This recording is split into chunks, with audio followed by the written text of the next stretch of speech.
Bonsoir, bonsoir la population. Alors, bienvenue donc déjà à tout le monde entier. Merci de aussi vouloir partager déjà mes nouvelles visions. Alors, cette fois-ci, je ne viens pas en termes, je veux dire, éducatifs.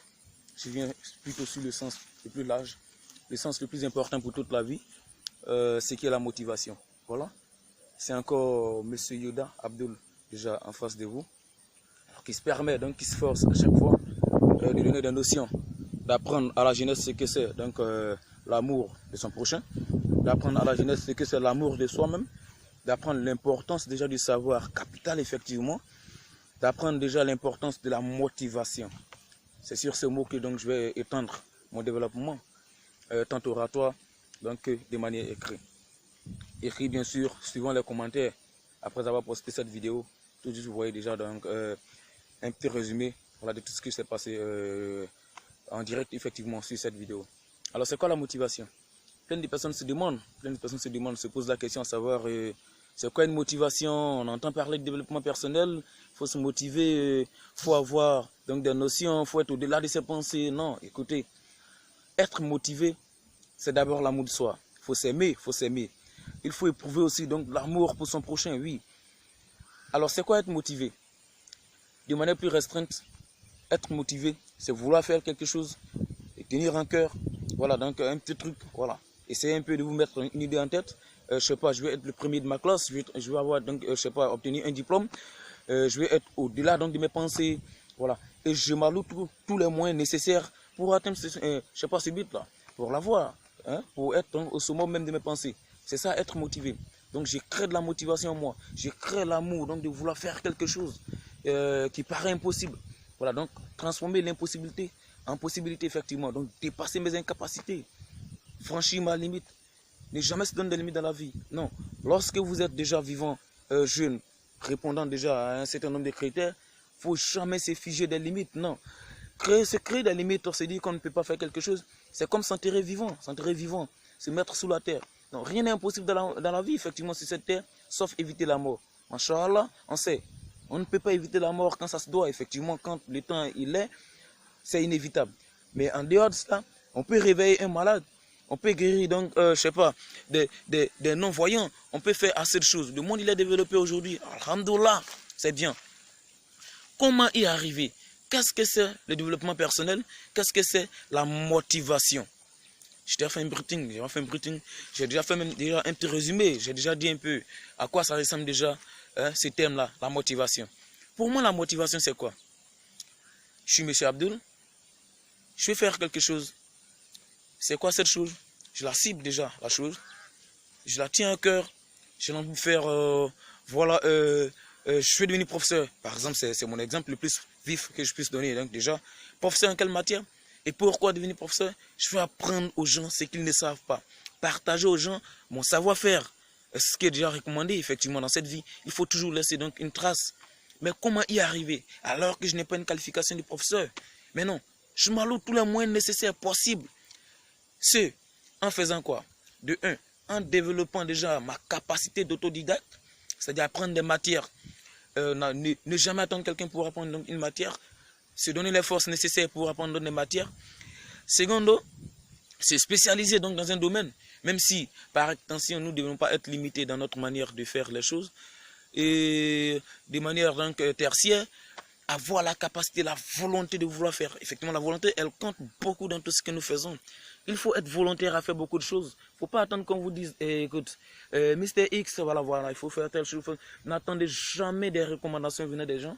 Et lorsque vous savez que la tâche est à vous nécessaire, avoir de la compassion pour autrui, se rendre disponible pour les autres, ne jamais se limiter à soi-même, s'ouvrir au sens plus large en face des autres, être serviable, être celui-là même en fait auprès de qui nous avons envie d'être. Voilà. Lorsque vous êtes dans un endroit, tout le monde se sent à l'aise, tout le monde attend vos présences à chaque fois.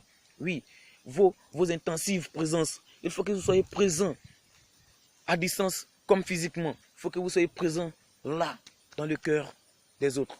C'est ça, être motivé en d'autres termes. C'est d'être motivé à vouloir faire quelque chose, à vouloir être bénéfique aux autres, à vouloir être le sauveur, à vouloir être déjà le dernier plan, le dernier recours de X ou de Y, ça va? Alors, c'est ça, être un humain motivé. On ne se lève pas pour dire, effectivement, moi, j'avais peur de telle situation, maintenant je peux y aller, donc je suis motivé. Non, c'est pas ça la motivation. Voilà, on vient de comprendre qu'on ne devait pas avoir peur, non, c'est pas ça. La motivation, ça n'a pas de limite. On est motivé quelle que soit la situation qui sera en face de nous. Et écoutez, retenez bien, je parle de situation lorsque j'ai l'envie d'innover. Je ne parle pas des problèmes, car pour moi, les problèmes, ça ne doit pas sillonner l'esprit.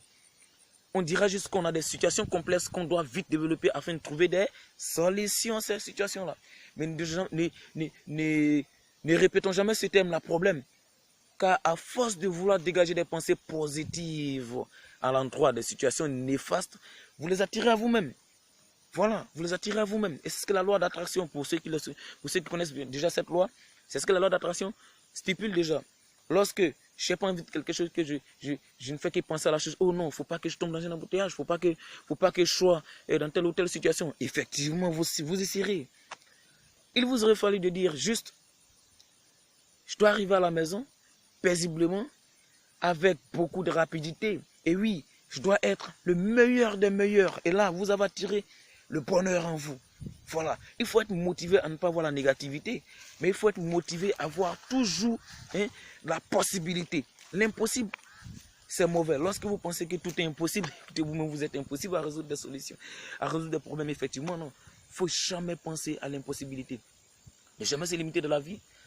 Être actif pour les autres, être ouvert donc aux yeux des autres, être donc, je sais pas, avouer donc une importance pour les autres, être en faveur des autres, une occasion, une opportunité à ne jamais rater. Lorsque vous êtes présent, on dit waouh, monsieur excellent, c'était mon souhait de le voir, de le toucher, de parler avec lui, de recevoir de ses conseils infinis. En d'autres termes, c'est un jeune sage. Aujourd'hui, c'est désolé quand moi je pense que la jeunesse pense seulement qu'il n'y a que des vieux sages. Non. La sagesse, ce n'est pas lorsqu'on a atteint un degré où on a des cheveux blancs qu'on parle de la sagesse. Non. La sagesse, c'est dans le comportement. C'est dans l'attitude. C'est dans le langage. On nous dit toujours que l'homme se distingue par sa manière de parler. Un être humain, c'est sa parole. C'est la parole, c'est l'acte, c'est l'action. Alors, pourquoi les vieux sont appelés sages? Parce qu'ils réfléchissent. Ils analysent des situations déjà vécues et à l'aide de ça, machallah, ils trouvent assez de solutions, des explications. Pourquoi nous restons indifférents à ça? Non, nous ne restons jamais indifférents à ça. Il faut que nous avons plus capables d'aller au-delà de ça, de jamais attendre une époque pour être telle ou telle chose. Non, dites-vous que à chaque instant de la vie, là où vous êtes, vous pouvez devenir ce que vous souhaitez. Pourtant, n'y pensez pas à l'impossibilité. Ne mettez jamais l'impossible à l'avant. Ceci était le premier message. Je pourrais dire de l'entrée, c'était l'entrée en matière. Pour d'abord la motivation, ensuite un briefing du développement personnel. Il faut se développer personnellement. Lorsqu'on vous parle de développement personnel, c'est qu'on n'est pas encore développé. Le fait de ne pas encore développé, ça ne résume pas du fait qu'on n'est pas au-delà de nos pensées, non, qu'on n'est pas instruit, c'est pas ça. Ça révèle d'un certain point d'instruit. On n'est pas au courant de comment nous devons organiser nos pensées, nos actes, nos actions, nos attitudes, nos comportements et nos paroles, nos langages. Merci et à très bientôt. Surtout, abonnez-vous, suivez toujours l'actualité, suivez toujours ma page car je programme déjà assez de conférences.